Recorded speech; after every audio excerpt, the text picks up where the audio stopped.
ஓம் சாந்தி 15-3-2025 காலை முரளி பாப்தாதா மதுபன். பரமாத்மாவின் மகாவாக்கியம். இனிமையான குழந்தைகளே, இப்பொழுது வீட்டிற்கு திரும்ப செல்ல வேண்டும். ஆகையால் தேகம் உட்பட தேகத்தின் அனைத்து சம்பந்தங்களையும் மறந்து ஒரு தந்தையை நினைவு செய்யுங்கள். இதுதான் உண்மையான கீதாச்சாரமாகும். கேள்வி: குழந்தைகளின் சகஜ முயற்சி என்ன? பதில்: தந்தை சொல்கிறார், நீங்கள் முற்றிலும் அமைதியாக இருங்கள். அமைதியாக இருப்பதன் மூலம்தான் பாபாவின் ஆஸ்தி பெறுவீர்கள். தந்தையை நினைவு செய்ய வேண்டும். சிருஷ்டி சக்கரத்தை சுற்ற வேண்டும். தந்தையின் நினைவினால்தான் உங்களுடைய விக்ரமம் விநாசமாகும், ஆயுள் அதிகமாகும். மேலும் சக்கரத்தை தெரிந்து கொள்வதன் மூலம் சக்கரவர்த்தி ராஜா ஆகிவிடுவீர்கள். இதுதான் சகஜ முயற்சியாகும். தந்தை சொல்றாங்க, முற்றிலும் சும்மா இருப்பதுதான் சகஜமான முயற்சி. குழந்தைகளுடைய முயற்சி சும்மா இருக்கிறது தான். அப்படி சும்மா இருக்கிறதுனால நிறைய சுகம் பெறுவோம். ஒரு தடவை சும்மா இருந்துட்டோம்னா 100 தடவை சுகம் பெறுவோம் அப்படிலாம் கூட சொல்லியிருக்காங்க. அதுபோல் தந்தையும் இன்னைக்கு முரளியில் சகஜமான முயற்சி என்னன்னா, சும்மா இருந்துடணும். சிருஷ்டி சக்கரத்தையும் சுற்றிக்கிட்டே இருக்கணும். தந்தையும் நினைவு செய்துக்கிட்டே இருக்கணும். அப்போ விக்ரமம் விநாசம் ஆகும். ஓம் சாந்தி. இனிமையிலும் இனிமையான ஆன்மீக குழந்தைகளுக்கு ஆன்மீக தந்தை மீண்டும் புரிய வைத்துக் கொண்டிருக்கிறார். தினந்தோறும் புரிய வைத்துக் கொண்டிருக்கிறார். உண்மையில் நாம் கீதா ஞானத்தை போன கல்பத்தை போன்று படித்து கொண்டிருக்கின்றோம் என்பது குழந்தைகளுக்கு தெரிகின்றது. ஆனால் ஸ்ரீ கிருஷ்ணர் படிப்பிக்கவில்லை. பரம்பிதா பரமாத்மா தான் நமக்கு படிப்பிக்கிறார். அவர் நமக்கு மீண்டும் ராஜயோகத்தை கற்றுக் கொடுத்து கொண்டிருக்கிறார். நீங்கள் இப்பொழுது நேரடியாகவே பகவான் மூலம் கேட்டுக்கொண்டு இருக்கிறீர்கள். பாரதவாசிகளுக்கு அனைத்துமே கீதையில்தான் இருக்கிறது. அந்த கீதையில்தான் ருத்ர ஞான யஜ்யம் படைக்கப்பட்டுள்ளதாக எழுதப்பட்டுள்ளது. இது யாகசாலையாகவும் இருக்கிறது, பாடசாலையாகவும் இருக்கிறது. தந்தை உண்மையான கீதையை சொல்லும் பொழுது நாம் சத்கதி அடைகின்றோம். மனிதர்கள் இதனை புரிந்து கொள்ளவில்லை.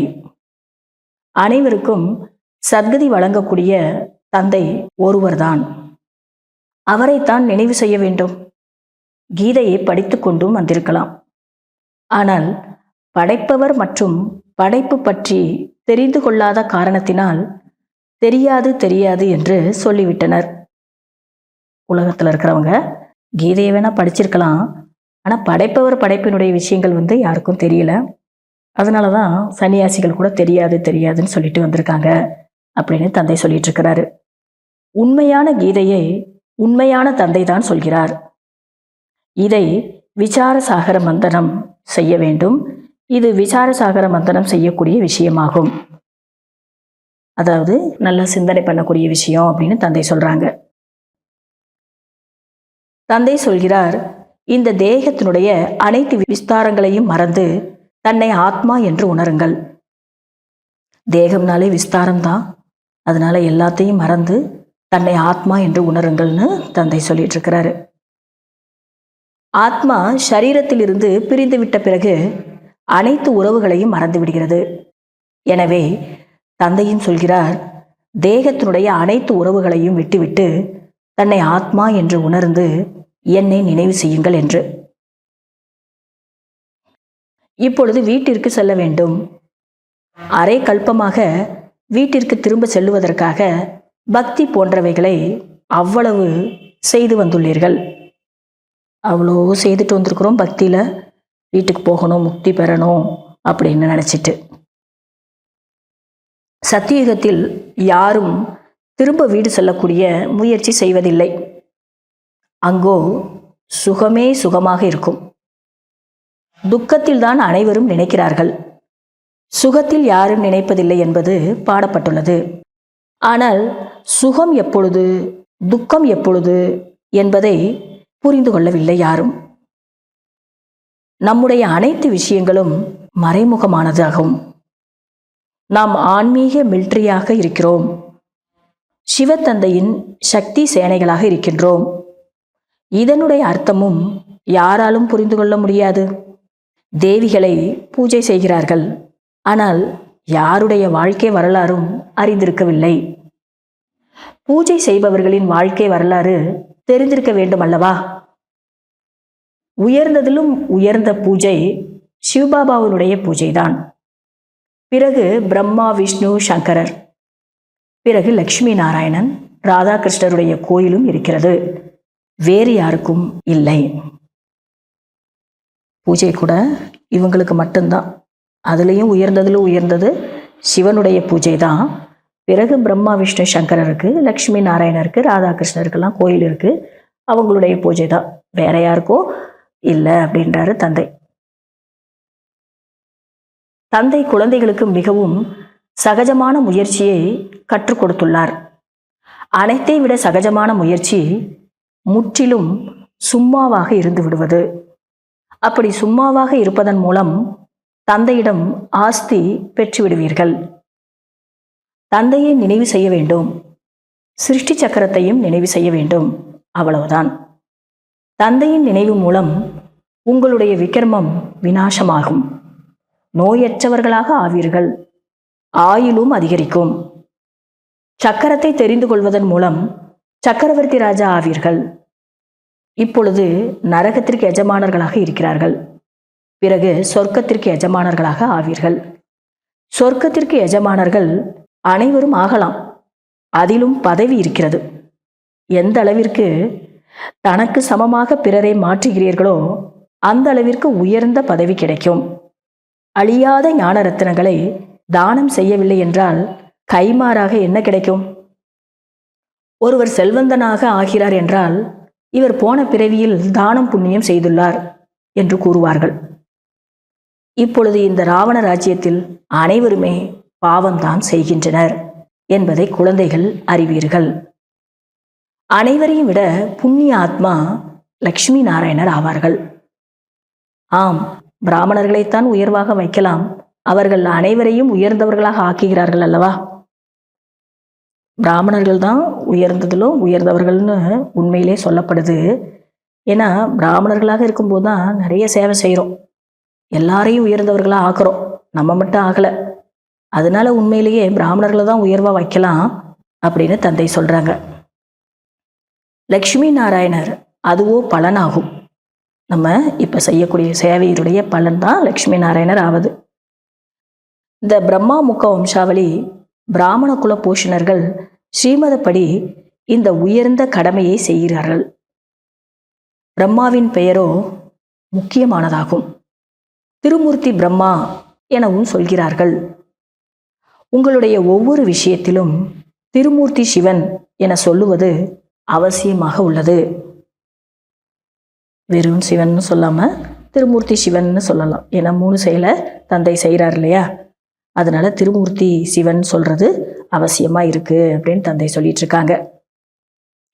இங்கு கூறக்கூடிய ஒவ்வொரு ஞான வார்த்தைகள் லட்சக்கணக்கான கோடிக்கணக்கான ரூபாய்க்கு சமமாகும். இதனால் நீங்கள் என்னவாகி விடுகிறீர்கள்? உங்களுடைய ஒவ்வொரு அடியிலும் பல மடங்கு நன்மை உள்ளது. உங்களுக்கு போதை இருக்க வேண்டும். நாம் ஸ்ரீமதப்படி சொர்க்கத்தை உருவாக்கி கொண்டுள்ளோம் என நினைத்து. தந்தை ராஜயோகம் கற்றுக் கொடுத்து கொண்டுள்ளார். உங்களிடம் எந்த புஸ்தகமும் இல்லை. இந்த எளிமையான பேட்சில் உங்களுடைய உண்மையான கீதை இருக்கிறது. நம்ம அணிந்திருக்கிற இந்த பேட்சில் உண்மையான கீதை அர்த்தம் இருக்கு. இதில் திருமூர்த்தி சித்திரமும் உள்ளது. முழு கீதையும் இதில் வந்து விடுகிறது. இந்த பேட்ச் மூலம் ஒரு நொடியில் யாருக்கு வேண்டுமானாலும் புரிய வைக்கலாம் இந்த ஞானத்தை. இவர் உங்களுடைய தந்தை, இவரை நினைவு செய்தால் உங்களுடைய பாவம் அழிந்துவிடும் என்று புரிய வைக்க முடியும். ரயிலில் சென்றாலும் நடக்கும் போதும் சுற்றும் போதும் யாரேனும் கிடைத்தாலும் அவர்களுக்கும் நன்றாக புரிய வையுங்கள். கிருஷ்ணபுரிக்கு செல்வதற்கு அனைவரும் விரும்புவார்கள். இந்த படிப்பினால் அப்படி ஆக முடியும். படிப்பின் மூலம்தான் ராஜ்யம் ஸ்தாபனை ஆகிறது. மற்றபடி மற்ற தர்ம ஆத்மாக்கள் யாரும் ராஜ்யத்தை ஸ்தாபனை செய்வதில்லை. இந்த ராஜயோகம் எதிர்கால 21 ஜென்மத்திற்காக கற்றுக்கொண்டு உள்ளோம் என்பது உங்களுடைய புத்தியில் உள்ளது. இது எவ்வளவு நல்ல படிப்பாகும். 1 மணி நேரம் படித்தால் போதும். அந்த உலகியல் படிப்போ 4-5 மணி நேரம் படிக்கக்கூடிய படிப்பாக உள்ளது. இந்த படிப்பில் 1 மணி நேரம் அவ்வளவுதான். அதுவும் அதிகாலை நேரம் அனைவரும் ஃப்ரீயாக இருப்பார்கள். மற்றபடி பந்தனத்தில் இருப்பவர்களுக்கு வேறு சமயம் வைக்கப்படுகிறது. பேட்ஜ் அணிந்து எங்கு சென்றாலும் செய்தியை கொடுத்து கொண்டே செல்லுங்கள். நல்லது. இனிமேலும் இனிமையான காணாமல் போய் கண்டெடுக்கப்பட்ட செல்ல ஆன்மீக குழந்தைகளுக்கு தாயும் தந்தையும் ஆகிய பாப்தாதாவின் அன்பு நினைவுகள் மற்றும் காலை வணக்கம். ஆன்மீக குழந்தைகளுக்கு ஆன்மீக தந்தையின் நமஸ்காரம் மற்றும் காலை வணக்கம். கடைபிடிக்க வேண்டிய முக்கிய சாராம்சம். முதல் பாயிண்ட், ஒவ்வொரு அழியாத ஞான ரத்தினங்களும் லட்சம் கோடிக்கணக்கான ரூபாய்க்கு சமமானது. இதனை தானம் செய்து ஒவ்வொரு அடியிலும் பல மடங்கு வருமானத்தை சேமியுங்கள். பிறரை தனக்கு சமமாக மாற்றி உயர்ந்த பதவி பெற வேண்டும். 2வது, விகர்மங்களிலிருந்து தப்பிப்பதற்காக ஆத்ம அபிமானியாக இருப்பதற்கு முயற்சி செய்ய வேண்டும். மனதில் தீய எண்ணங்கள் வந்தால் அதை நிறுத்த வேண்டும். நல்ல எண்ணங்களையே ஓடவிட வேண்டும். கர்ம இந்திரியங்கள் மூலம் எந்த ஒரு தலைகீழான செயலையும் செய்யக்கூடாது. வரதானம். ஆன்மீக தன்மையின் பிரபாவத்தின் மூலம் ஃபரிஸ்தா நிலையின் மேக்கப் செய்யக்கூடிய அனைவரின் சிநேகி ஆகுங்கள். எந்த குழந்தைகள் சதா பாப்தாதாவின் தொடர்பில் இருக்கிறார்களோ அவர்கள் ஒவ்வொருவரின் முகத்திலும் ஆன்மீக தன்மையின் பிரபாவம் தென்படும். அந்த அளவிற்கு தந்தையின் தொடர்பின் நிறமானது அவர்களுக்கு ஏற்படுகிறது. இந்த ஆன்மீக தன்மையில் இருப்பதனால் ஃபரிஸ்தா நிலையின் மேக்கப் தானாகவே ஏற்படுகிறது. மேக்கப் செய்துவிட்ட பிறகு ஒருவர் எப்படி இருந்தாலும் மாறிவிடுகிறார்கள். மேக்கப் செய்வதால் அழகாகி விடுவார்கள். இங்கும் ஃபரிஸ்தா நிலை என்கிற மேக்கப் மூலம் ஜொலிக்க ஆரம்பித்து விடுவீர்கள். மேலும் இந்த ஆன்மீக மேக்கப் அனைவரின் சிநேகியாக உங்களை ஆக்கிவிடுகிறது. ஸ்லோகன். பிரம்மச்சரியம், யோகம் மற்றும் தெய்வீக குணங்களின் தாரணைதான் உண்மையான முயற்சியாகும். அடுத்து இன்றைய முரளியில் மாதேஸ்வரி மம்மாவினுடைய விலை மதிக்க தகுந்த மகா வாக்கியம் சொல்லப்பட்டிருக்கு. தலைப்பு, கர்ம பந்தனங்களிலிருந்து விடுபடுவதற்கான முயற்சி. அநேக மனிதர்கள் கேள்வி கேட்கிறார்கள், கர்ம பந்தனத்திலிருந்து விடுபடுவதற்கு நாங்கள் என்ன செய்ய வேண்டும் என்று. ஒவ்வொருவரின் ஜாதகமும் தந்தை அறிவார். குழந்தைகளின் கடமை ஒரு தடவை பாபாவிற்கு அர்ப்பணமாகிவிட்டால் தன்னுடைய பொறுப்புகளை அவர் கையில் கொடுத்து விட்டோம், அவ்வளவுதான். பிறகு அவர் ஒவ்வொருவரை பார்த்தும் வழி சொல்லுவார், நீங்கள் என்ன செய்ய வேண்டும் என்று. அந்த வழியை நடைமுறையில் கொண்டு வர வேண்டும். மற்றபடி பாபாவிடம் கூறிக்கொண்டே இருக்கிறோம், பிறகு தன்னுடைய வழிப்படி நடந்து கொண்டு இருக்கிறோம் என்பதெல்லாம் கூடாது. தந்தை சாக்காரத்தில் இருக்கிறார் என்றால் குழந்தைகளும் கூட ஸ்தூலத்தில் அப்பா, டீச்சர், சத்குரு என்பதின் துணையை பெற வேண்டும். கட்டளை கிடைக்கிறது, அதை கடைபிடிக்கவில்லை என்பது இருக்கக்கூடாது. பிறகு இன்னமும் தீமை ஏற்பட்டுவிடும். கட்டளையை கடைபிடிப்பதில் தைரியம் வேண்டும். மற்றபடி குடும்பத்தை விட வேண்டிய விஷயம் அல்ல. பரமாத்மாவை தெரிந்து விட்டீர்கள், பயம் கொள்ளாதீர்கள், தைரியம் வையுங்கள். மற்றபடி யார் பயப்படுகிறார்களோ அவர்கள் மகிழ்ச்சியாக இருக்க முடியாது. பாபாவிற்கு உதவியாளராகவும் ஆக முடியாது.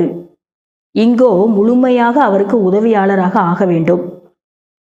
எப்பொழுது வாழ்ந்து கொண்டே இறந்து விடுகிறீர்களோ அப்பொழுதுதான் உதவியாளராக ஆக முடியும். இது மாதிரி கர்மபந்தனத்திலிருந்து விடுபடுவதற்கு மம்மா எளிய முறை சொல்லியிருக்காங்க. அடுத்து இன்றைய அவ்வக்த சமிக்கை. உங்களுடைய சொல் மற்றும் சொரூபம் இரண்டும் இணைந்தே இருக்க வேண்டும். வார்த்தை தெளிவாகவும் சிநேகபூர்வமாகவும் இருக்க வேண்டும். பணிவு, மதுரத்தன்மை மற்றும் உண்மையாகவும் இருக்க வேண்டும். சொரூபத்திலும் பணிவு இருக்கட்டும். இந்த சொரூபத்தின் மூலம்தான் தந்தையை வெளிப்படுத்த முடியும். பயமற்றும் இருக்க வேண்டும். ஆனால் வார்த்தை நியமங்களுக்கு உட்பட்டதாகவும் இருக்க வேண்டும். அப்பொழுது உங்களுடைய வார்த்தை அனைவருக்கும் இனிமையாக இருக்கும், கடுமையானதாக இருக்காது. நல்லது. ஓம் சாந்தி.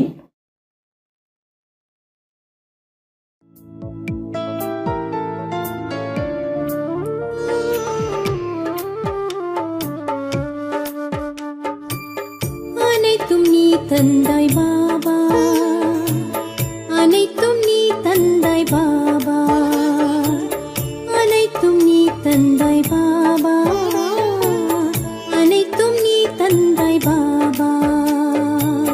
கலியுகத்தில் இருந்து விடுதலை தந்தாய், சங்கம யுகத்தில் புது பிறவி தந்தாய், ஆத்மாவிற்கு ஒளி தந்தாய், மனதுக்கு நல்ல எண்ணம் தந்தாய். அனைத்தும் நீ தந்தாய் பாபா, அனைத்தும் நீ தந்தாய் பாபா.